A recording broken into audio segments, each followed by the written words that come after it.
Hey everyone, welcome to PlayJason. You could be anywhere in the world watching anything, but you're watching this, so thank you. My name is Jason.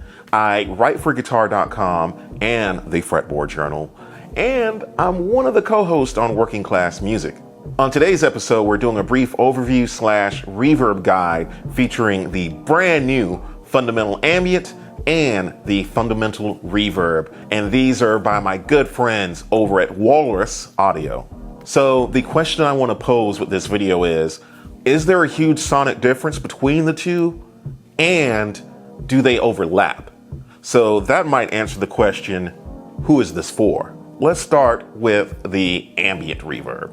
So, the Fundamental Ambient Reverb is the latest addition to the Fundamental series. As the name implies, it's geared towards the more ambient, lush, soundscape type reverbs. It includes 3 modes. Let's start with the deep, a dark ambient reverb with an added low octave, perfect for creating murky, cavernous sustains, or adding a bit of atmosphere.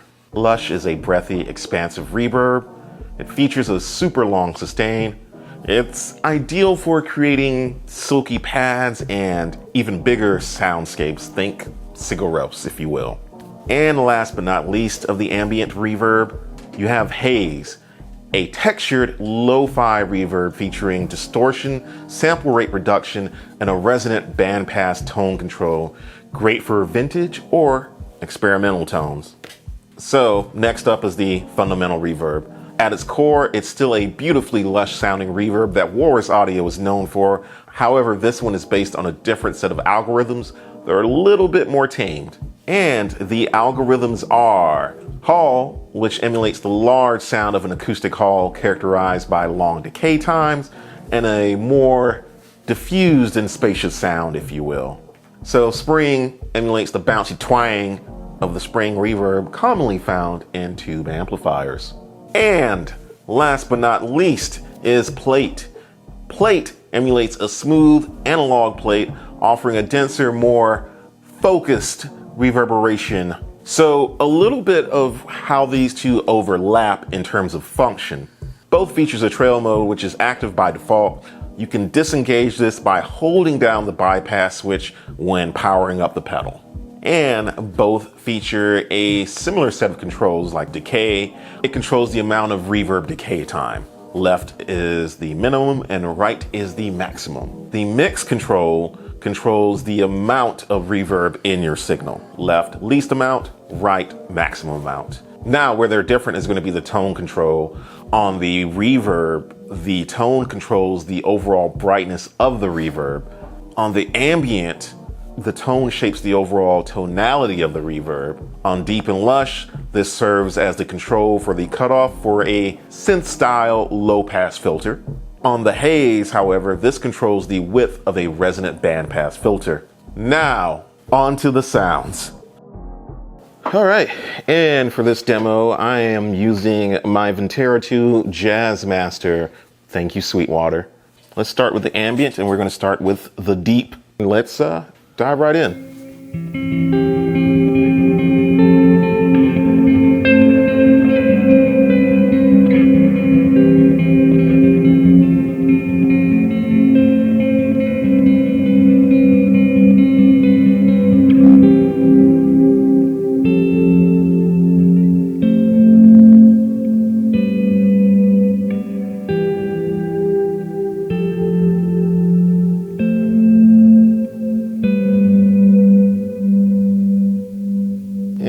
Let's jump over to Hall on the reverb.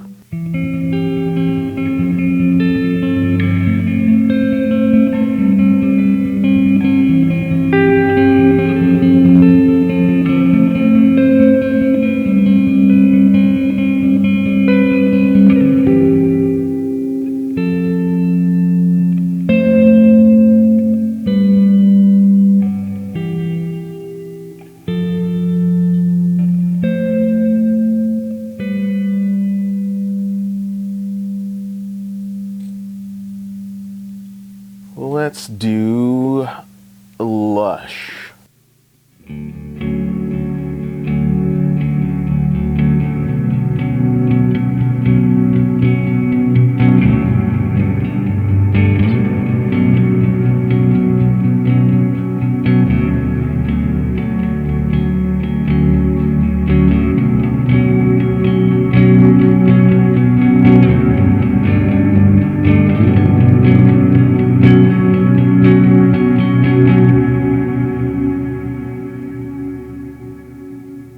Now on the reverb, let's jump over to the spring setting.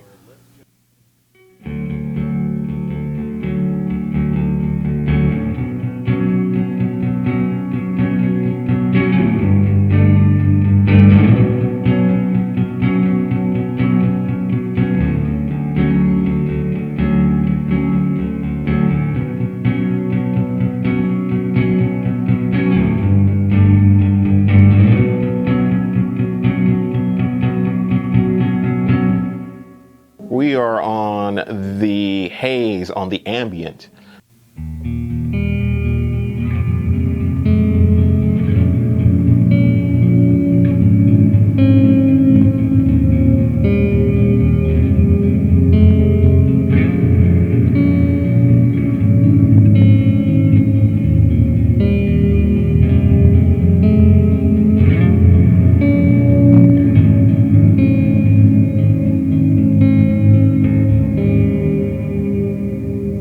And on the reverb, let's jump to the plate setting.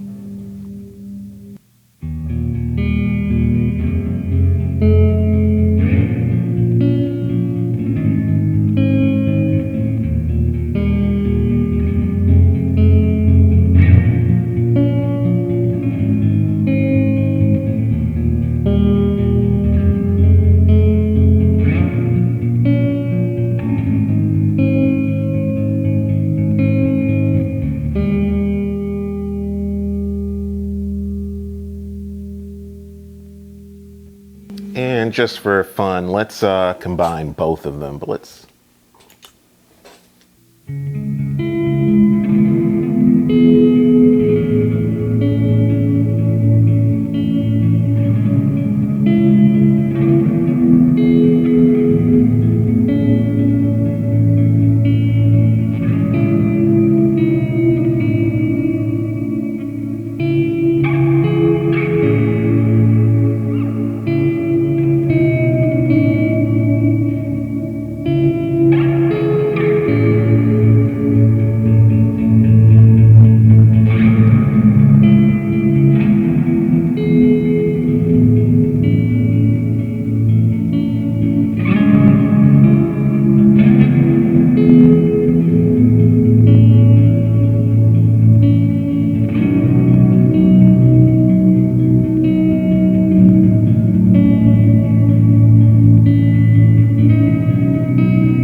And that's it.